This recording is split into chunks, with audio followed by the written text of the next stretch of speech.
T-minus 5 minutes and counting. TLS is go for orbiter APU start. TLT, perform APU start. TLT inward. The launch team has terminated liquid oxygen replenished to the external tank and is now initiating LOX drain back.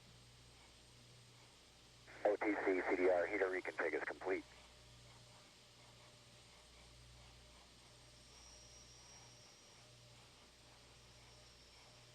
T-minus 4 minutes and 30 seconds.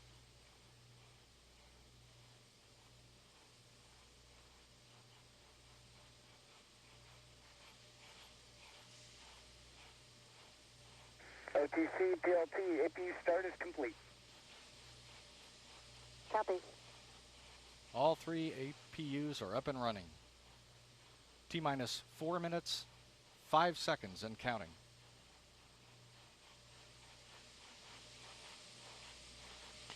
TLS is go for purge sequence 4.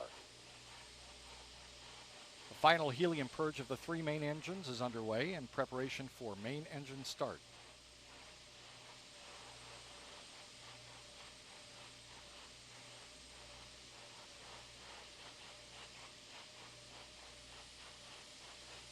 The final test of the flight control surfaces is being conducted. This is a programmed pattern of movements designed to verify the readiness for launch of all the flight control surfaces, the elevons, speed brakes, and rudder. And the main engines are being gimbaled through a pre-programmed series of maneuvers as a final test before launch. T-minus 3 minutes, 15 seconds and counting.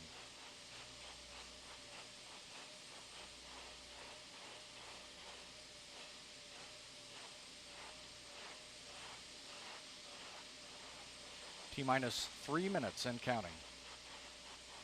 Final pressurization of the external tank's liquid oxygen tank is underway. TLS is go for ET LO2 pressurization. And we are completing the purge of the shuttle's main engines.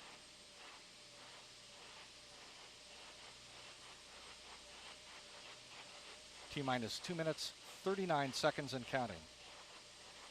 TLT, clear caution and warning memory, verify no unexpected errors. TLT inward. And the gaseous oxygen vent hood, or beanie cap, is being retracted away from the top of the external tank. T-minus 2 minutes, 20 seconds and counting.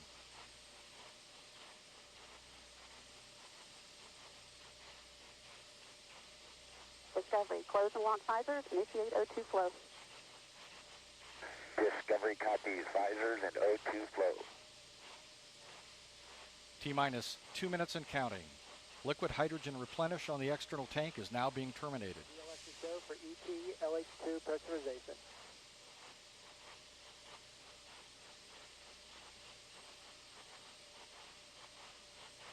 T-minus 1 minute, 44 seconds and counting.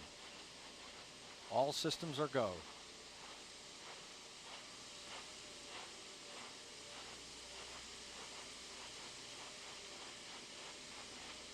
One minute, 30 seconds. 90 seconds away from the launch of Space Shuttle Discovery.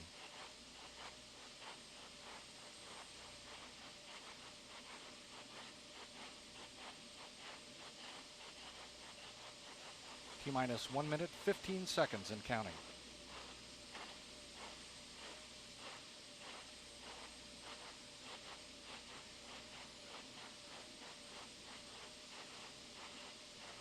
T-minus 1 minute. 1 minute. The ground launch sequencer will verify that the 3 main engines are ready to start. The booster joint heaters are being deactivated at this time. We're transferring to orbiter internal power. Discovery is now running off of its 3 onboard fuel cells. T-minus 38 seconds and counting. Coming up on a go for auto sequence start. TLS is go for auto sequence start. T-minus 25 seconds. Discovery's onboard computers have primary control of the vehicle's critical functions. 20 seconds. 15. T-minus 15 seconds and the sound suppression water system has been activated. 10. We have a go for main engine start.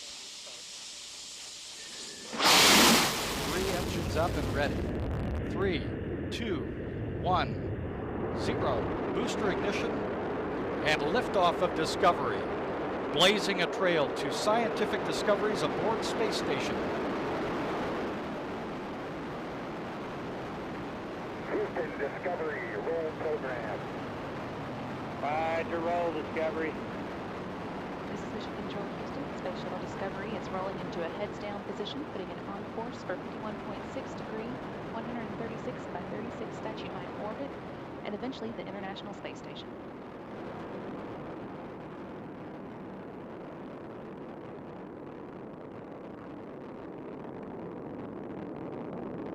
Discovery's 3 liquid-fueled main engines are now throttling down to reduce stress on the shuttle as it travels through the area of maximum dynamic pressure. Discovery is already at an altitude of 4.7 miles or 26,500 feet and traveling. Discovery, go at throttle up. Roger, go at throttle up. Traveling 1,000 miles per hour, Discovery's engines are now throttled back up and performing at full capability.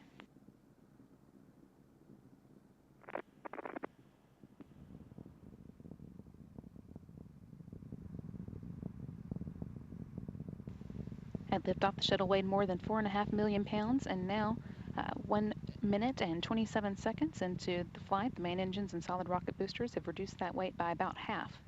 Solid rocket boosters alone are burning 11,000 pounds of propellant per second, and the external tank is now 3,000 pounds lighter than when it began.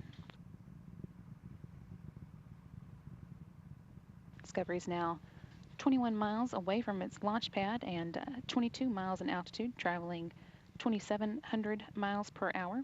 All 3 main engines are working just as expected. The 3 fuel cells are generating power, and the 3 auxiliary power units are all producing pressure. In short, everything performing well. 2 minutes and 7 seconds into the STS-131 mission.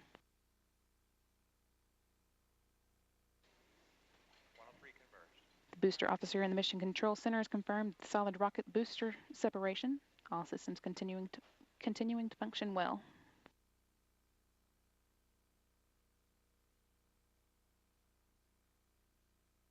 Two orbital maneuvering system engines on Discovery's tail are now firing as well, providing the shuttle an extra boost into orbit. The engine burn will last 1 minute and 44 seconds. Discovery, 2-engine TOW.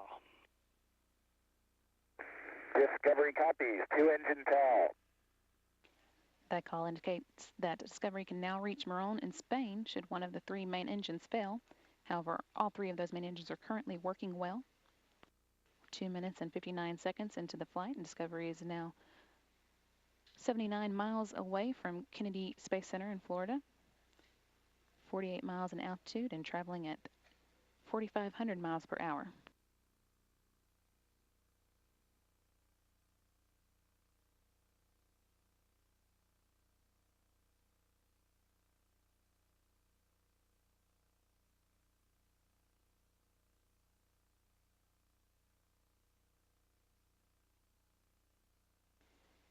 Space Shuttle Discovery also seeing the first of many sunrises of the STS-131 mission.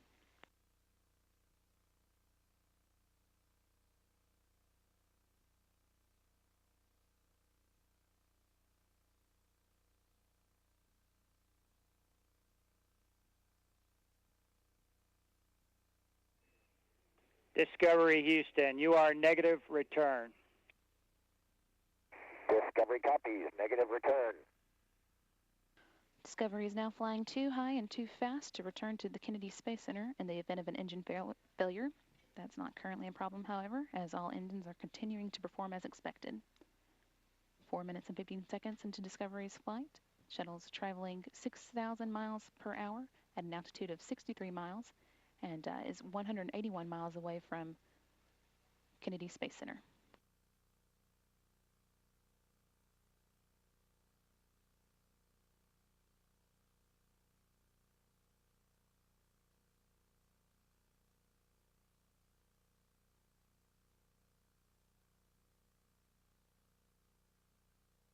Environmental Systems Officer here in Mission Controls confirmed that the flash evaporator system has been activated to provide cooling to the shuttle system until the shuttle's cargo bay doors open and double as radiators.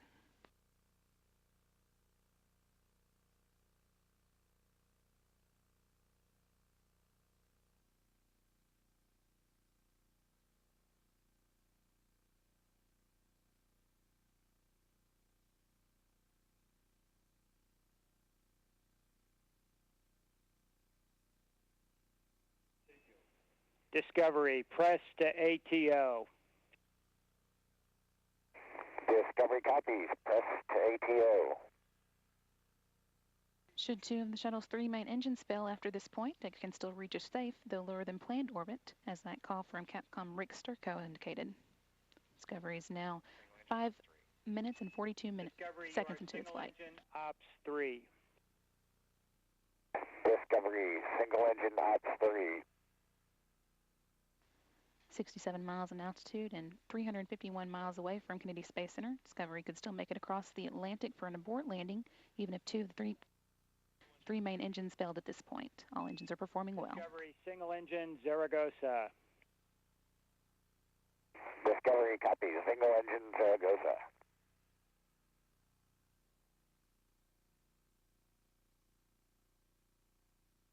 Discovery now flying more than 10,000 miles per hour, 66 miles in altitude and 430 miles away from Kennedy Space Center.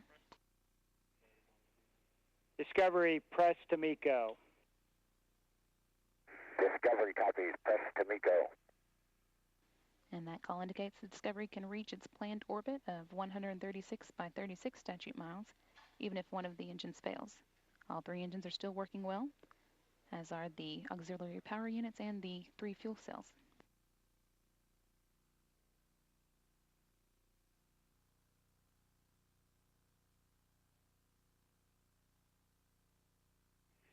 Discovery, you are single engine press. Your shutdown plan is nominal.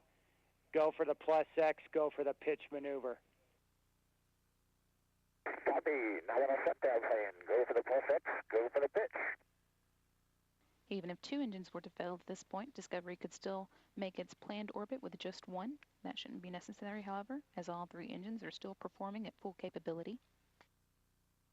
Also, Capcom Rick Sturkow there letting Commander Alan Poindexter know that Discovery will cut off its three main engines as planned and that he has the go-ahead then to pitch Discovery up to allow for photos of the external tank to be taken after its separation.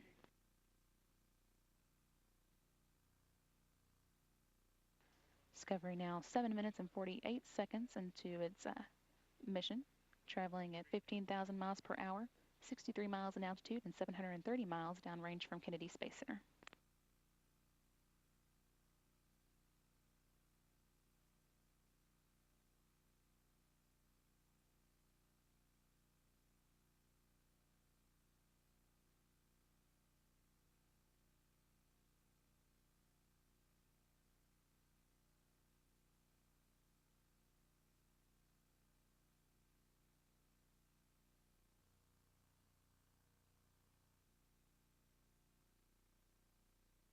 The booster officer here in Mission Control is reporting that Discovery's three main engines have been shut off, now waiting for external tank separation. Discovery Houston, nominal MECO, OHMS 1 is not required. Nominal MECO, OHMS 1 not required. There is the external tank separation. 8 minutes and 53 seconds into the STS-130 mission. Discovery now safely in orbit,